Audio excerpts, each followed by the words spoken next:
Les espaces publics numériques sont une création relativement nouvelle, un concept politique relativement nouveau en Wallonie.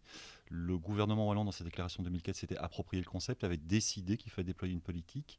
Et fin 2005, en été, c'est le ministre Philippe Courard qui a décidé de proposer un plan complet.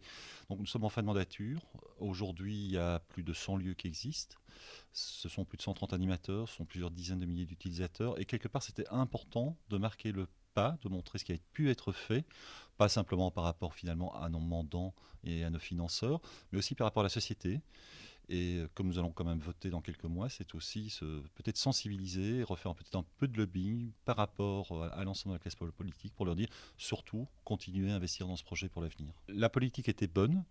Euh, Nous avons contribué bon, intellectuellement aussi au projet. Le projet devait être mené absolument.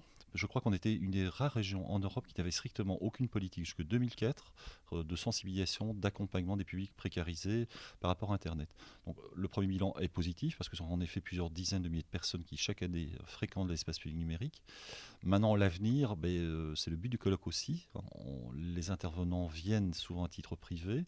Ce sont des experts comme des acteurs de terrain. Et donc, on compte capitaliser sur tous ces témoignages pour aussi, demain, faire évoluer le dispositif. Parce que la cité de l'information, la cité de la connaissance, finalement, on est qu'au début et le dispositif devra de toute façon évoluer. Former les citoyens critiques, c'est déjà en partie ce qu'on fait. C'est peut-être passer de dynamique encore davantage, passer à des dynamiques davantage collectives.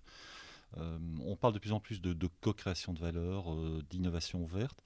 Donc l'idée que l'on peut créer des valeurs, des plus-values collectives et non marchandes, en associant des gens et qu'elles retrouvent un intérêt à la fois personnel, mais surtout qu'on crée une dynamique, une plus-value collective nouvelle.